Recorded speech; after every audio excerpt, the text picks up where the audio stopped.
You know, art takes many forms, yet it all starts with an idea or concept from inside the artist's mind. Welcome to Inside the Artist's Mind. I'm your host, Trey Goodman. On each episode, we meet Valley artists to find out what they do and why they do it.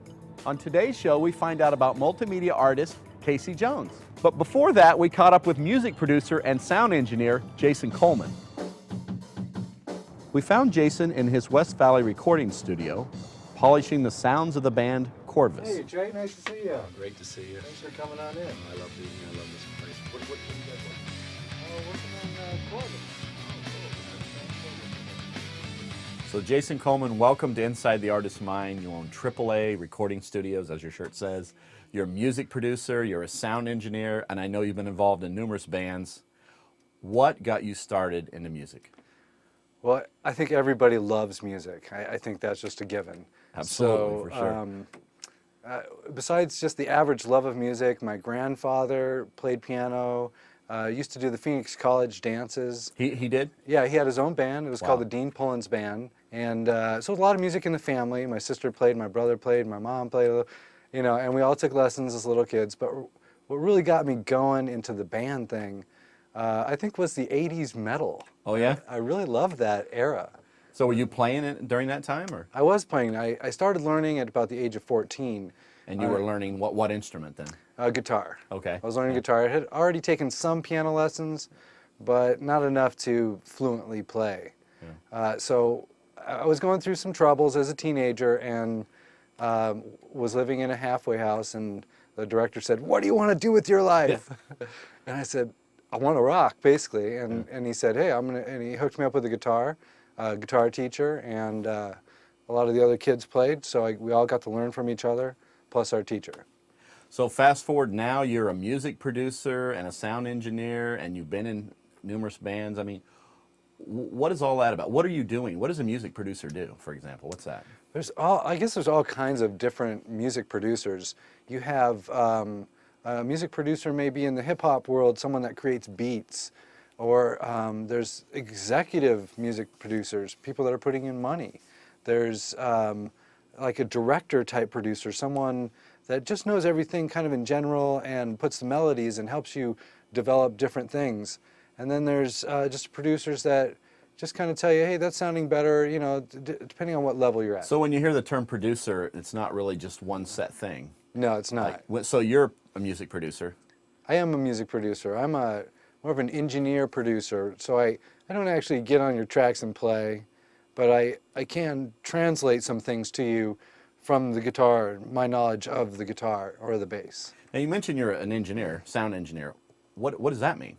Sound engineer. So what a sound engineer is when you are capturing different sounds and helping a group produce the right tones and taking them all in and then blending them together so you can have a well-balanced recording of music. So a band comes in, and what happens? How do you guys start? How do you get to a finished track? We'll start with a click track, a metronome, and What is that? What's that? metronome. Music is all numbers. Okay. And so we do a 1 and 2 and 3 and 4 and, or you know, whatever the time signature is in the music. Okay. And then we'll do like a scratch something or other for maybe the drummer to play along to.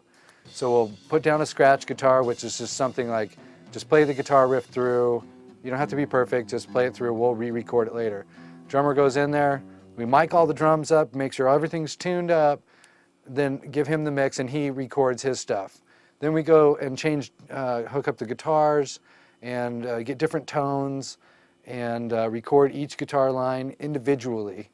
And right speaker, left speaker. And you're engineering all of this, and you're listening to this, and what are you listening for? Sometimes I don't even know what the song is before I start recording it. I have no idea what's going to happen. You've never maybe heard them before, possibly. I've never even heard them before sometimes. So what are you listening for? How do you Well, know? music is A, B, C, D, E, F, G. Yeah. It's all the same. Everything's been done once, I'm sure. Okay. It's just maybe bands are changing it up here and there. All right. So I figure I'm going to do it on the fly. If it's a rock band, I have an idea of what maybe the tempos are going to be, 120, 160, you know, depending on how hard the band is. How did you get to that point? You mentioned your relatives with a music background, but did you have any formal schooling in music, or you just picked I it did up have on a the fly? piano teacher. Yeah. I did have, I did go to college. I took classical guitar lessons. I took music theory on So the can piano. you read music? A little bit. Yeah. I so don't a lot of it's practice on the it. fly that you've I'll- just picked it up. I mean, Yeah, like by just ear. producing music, you've just kind of learned how to do that. Yeah, it all started in a little bedroom, and with a portable recorder, chasing bands down to record them and see how it worked. To, oh boy, I need better sound booth. I need more microphones. And just kept going. And why did you want to record? What's the connect? Why do you want to record music? I What's just that? want to do. I love music so much that there's an artistic side to capturing the music and blending it and giving good recordings. It's an art form. Like, what's your style that you're into? You would say. I like a lot of poppy things. So like I like a lot of what- harmonies. What would be a national pop group you would fall into? Oh, I love Green Day. Okay. I love that type of genre. I also love the heavy rock, but I also like the R&B. I think all music has something great to offer. But are there people you think in the industry that they say, well, they can just hear a hit and then that's a hit? And There might be one in a million, but I like the old Motown. I saw a movie on that, and he used to get committee hit record by committee. So he'd get 30 different people from all the different backgrounds, and he would put on a record. And if everyone didn't vote, this is a hit, it didn't go. wow, That's how the Motown people used to do I it. had no idea. Yeah. How long would it take to get a song to record? Come in, a band comes in fresh, and they walk out of here with it. I think it all depends on the band and how well rehearsed they are. If it's a well rehearsed band and it's a 3-piece band, maybe we can get it done in about 5 or 6 hours. Wow, that long. Well, that's really fast. Well, I mean, it seems long to Actually, me, but I have definitely spent an easy 20 to 40 hours on a song. wow, 40 hours Yes. from start to finish for a 3-minute song? If it's just an acoustic guitar singing live thing, I can get it done in an hour. Well, how do you know when you can get a better take as the music producer and the sound engineer? How do you know when you need to spend another hour, 2 hours, 10 hours, or just we got it? How does that work? I'd say you have to assess the talent that you have, the level of production that you want to accomplish. So you have to know what the artist is trying to accomplish. So the more you know about the artist, probably the better you can assess that, right? Yeah, If and you have I always interview them and have them come over and hang out for half an hour before I do any recording.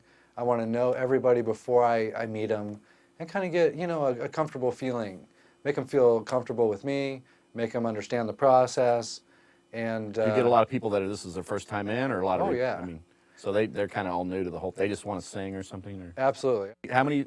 Give me a number. How many bands you worked with? I'd say probably at least 250 groups. Wow. Probably more, but I think I counted about 2 years ago. 250, and that most of that would be rock, or what would it be? I'd say the blend would be maybe rock and hip hop, about 50-50 maybe. Wow. Can anybody learn to play guitar or learn to sing, or can they? Anybody can learn to play an instrument. It just takes desire and practice. What's the most difficult thing you think that's involved in your work? I think it's probably understanding people, understanding what they're trying to What they're accomplish. trying to accomplish, yeah. Everybody is so unique in the way they've been raised and the way that they're approach things. You just have to be sensitive to people's needs and wants. Do they bring a sound and say, like I want to sound like whoever? Absolutely. Sometimes on the final mix, I say, what band are you trying to what kind of mix do you like? Right. And they'll say, oh, well, and they'll bring me a record. And then you get an idea from And I get an there. idea, and I say, okay, well, that's kind of guitar tones you're looking for. And they'll bring that to me before we start. Right, okay. I always wondered, as a producer and a sound engineer, how do you know? How do you know what's How do supposed you- to be in your face and what's not? Yeah, how do you know that? Well, you have to study those types of mixes. You have to go to another mix that's been successful and try and follow that formula. So if your guitar lead is, really loud in this mix and it sold well, then it's probably a good idea that you follow that formula. It's pretty subjective then. I mean, because sometimes you hear like a band will have, what might be acoustic or just a raw sound, and then you might listen to that and go, wow, that could really be produced higher. But someone might listen to that and go, that's kind of cool. It's kind of a rough sound. It's kind of a raw sound. And that's what they're trying to achieve. Yeah. Say like the Nirvana early albums were trying to achieve, I think, the rougher sounds, and then they got to the producers that had the big money, and they changed their sound quite a bit. So do you enjoy changing sounds? Is that one of the things you enjoy doing? I do. Yeah. I do. I look at what I have, and I try and give it a bigger, brighter picture. What would you do if we took all this out of here? You can't play, you can't engineer, and you can't produce. Maybe you can listen. I'll let you listen. That's it. What would you do? I guess I would just watch TV, go crazy. Because I mean, it's you, right? It is me. That's what I love to do, and I enjoy hanging out with people. Every time someone brings me a new project, there's a story behind the project. There's story in these people's lives, and I feel blessed that I get to share it with them. Well, we ask this question every time on the show. The title of the show is Inside the Artist's Mind. So we're asking you, what's inside your mind? What's inside my mind would be yesterday is history, tomorrow is a mystery, today is a gift. Do what you can today, because you never know. Oh, that's some pretty good advice. Yeah. Okay. So you're all about seizing the day, you would say? Seizing the day. Make every day is, what are you doing today to get to where you want to be in 30 days? And appreciate that you have what you have. Well, what is next for Jason Coleman in the music scene? Are you going to go play some more? Are you going to produce some more? Are you going to sound engineer some more? I definitely am going to keep sound engineering and recording records. I've been working with my kids a lot with the music. My 8-year-old son is starting to play drums, and I enjoy just hanging out and playing with him. There's no pressure. You're not booking gigs. You're not humping gear around. Do you miss getting back into the I band love world? the shows. I love the shows. But 2, 3, 4 in the morning, lugging your gear back when maybe you've had a drink or two, that's... But how about the audience response? Now, that's got to be neat, right? I got to tell you, that's the part that I truly love the most. When you get an applause and you get people that turn out and then are mouthing your words to your you've song. written this, you've created this is your song, and then you're out there playing and it, they're right? appreciating it. And yes, it definitely is. It's a high that is equated to maybe a drug. It's very addicting, and it's very enjoyable. So you don't see yourself stopping this? No. You just see yourself doing, what's I continuing just... I want the next best microphone all the time. I want the next best guitar all the time. I want to hear, new tones. I'm always interested in, all the newest things. I get all the magazines. I really love the people that come through, and all the work it takes for them to get to this point, just to record it. I can totally appreciate it, and I love the music. Well, Jason Coleman, this has been an extreme pleasure. I love music, and to come into your studio today and to find out a little bit about how it's all put together, I appreciate it so much. Thanks for being on the show. Well, thanks for having me.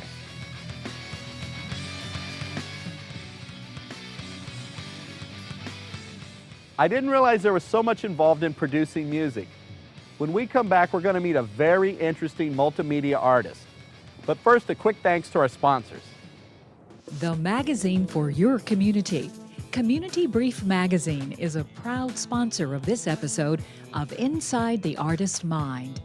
Today's show is also brought to you by Core Advertising. Let Core Advertising bring your vision to life. Welcome back to IAM. Have you ever wondered what a multimedia artist is all about? I know I have. Let's check it out.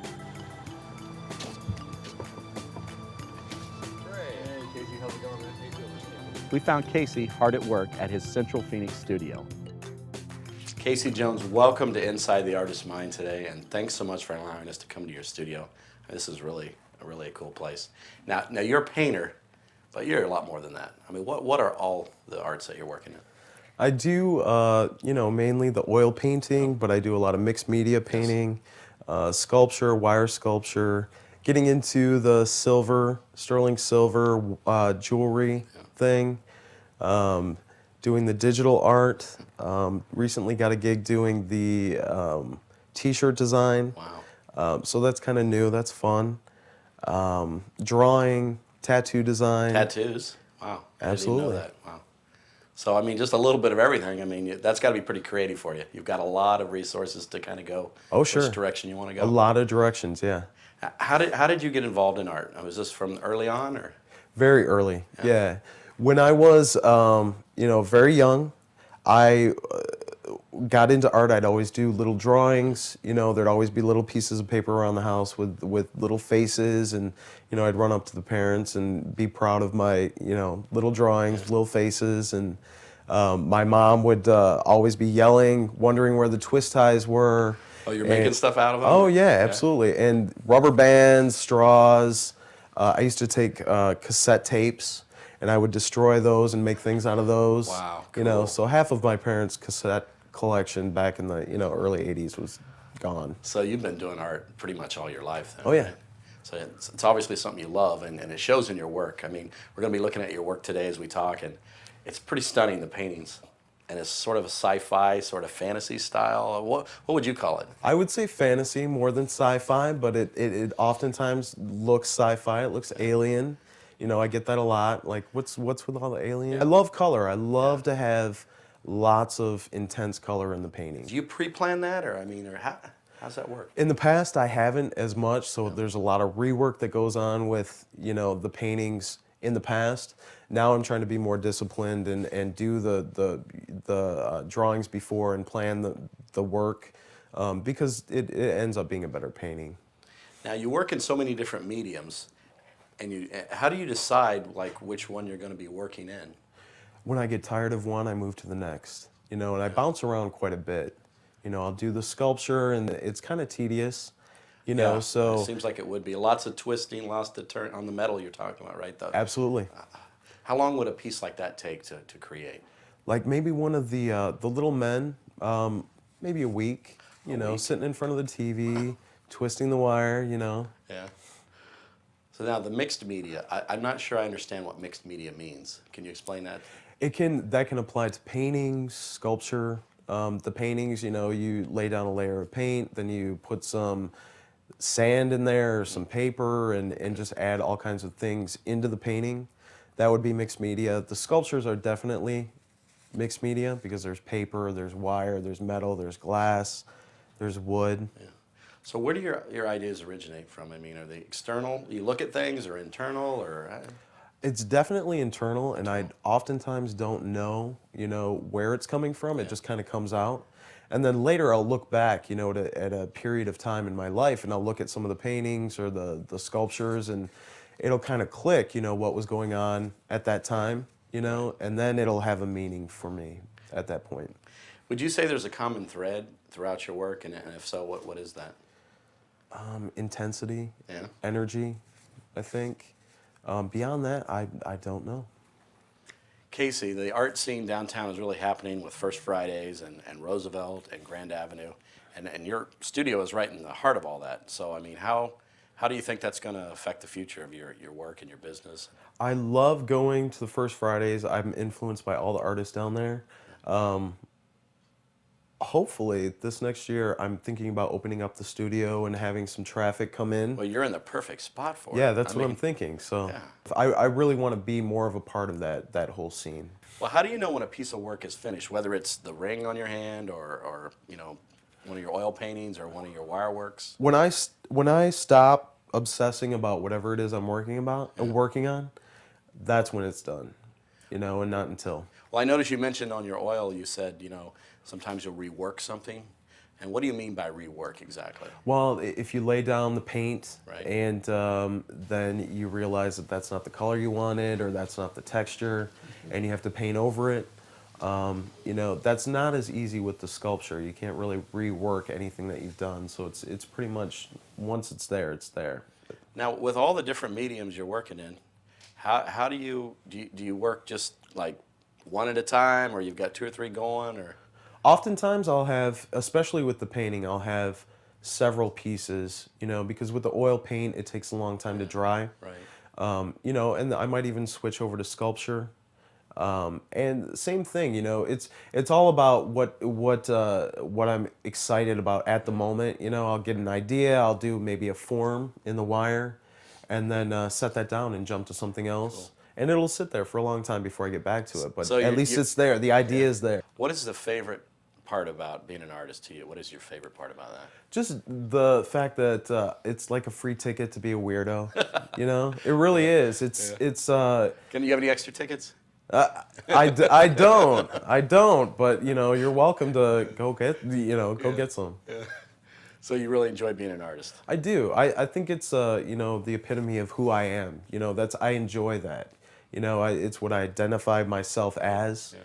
You know, so I walk around. I'm like, yeah, I'm the weirdo artist. So we're gonna think for a moment here that we've taken all this away from you. You can't draw, and you can't paint, you can't bend wire, you can't make tattoos. You know, none of that. Sure. It's gone, right?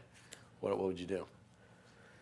I would probably watch too much TV, and be depressed. Wow. Yeah.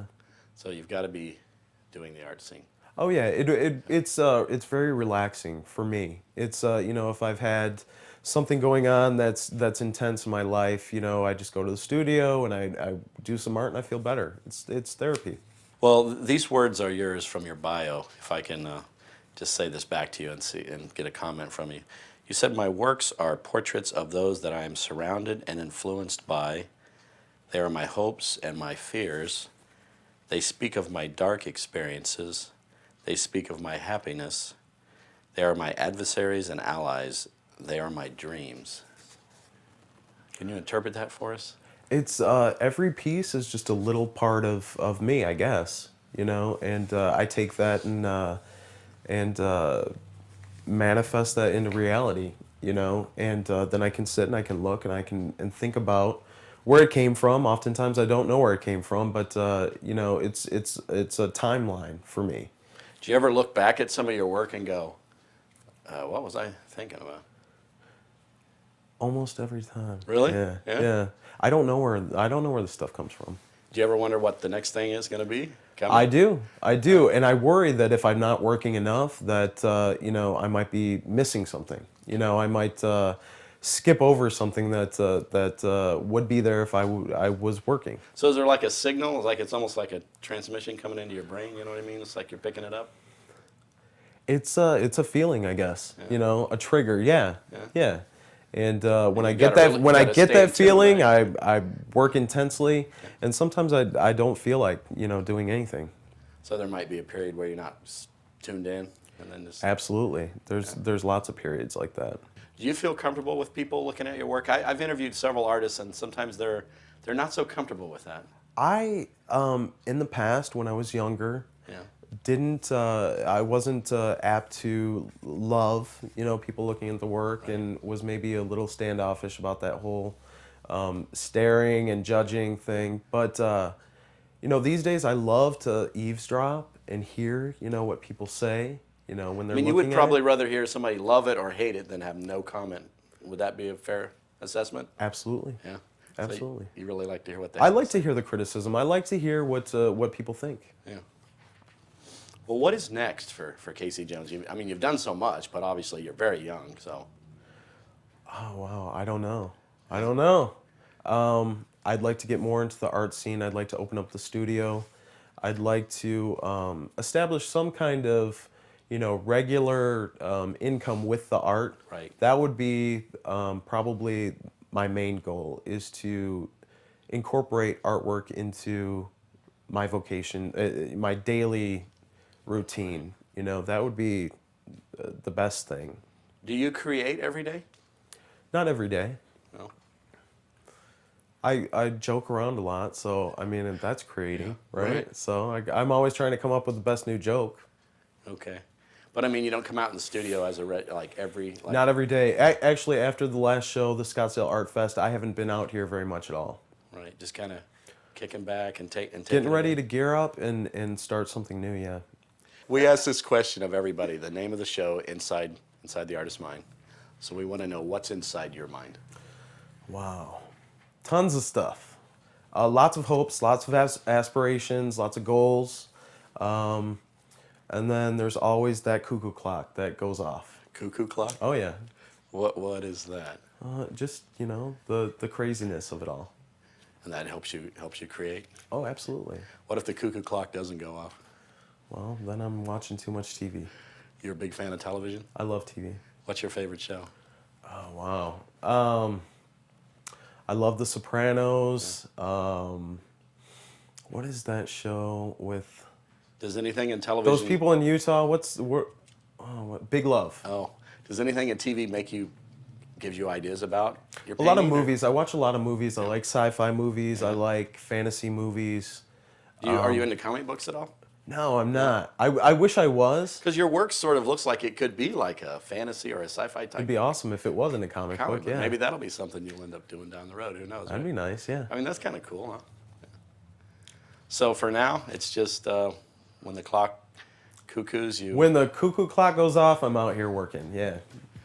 Cool. Well, thanks so much for having us today. I mean, it was great to come visit and see all the excellent work. Sure. And hopefully we can have you on the show down the road. Sounds good. Thanks.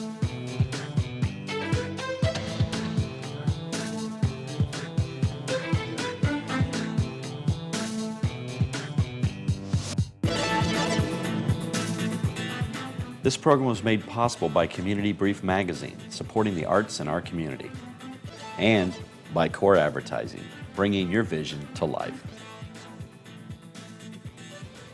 Today was fun. We had music and art of every description. If you have any comments about the show, we would love to hear from you, and please direct them to our website at InsideTheArtistMind.com. Until next time. You can say you're better off without me. You can say you don't care anymore.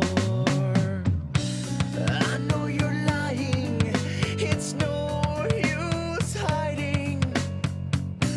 You told me these things before, and life goes on without you.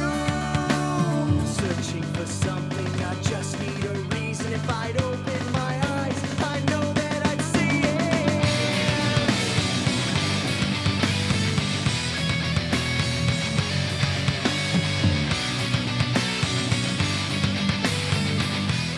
If you'd like to see the uncut interviews of today's guests or view the exclusive behind-the-scenes photos, then take a look at the DVDs available on our website.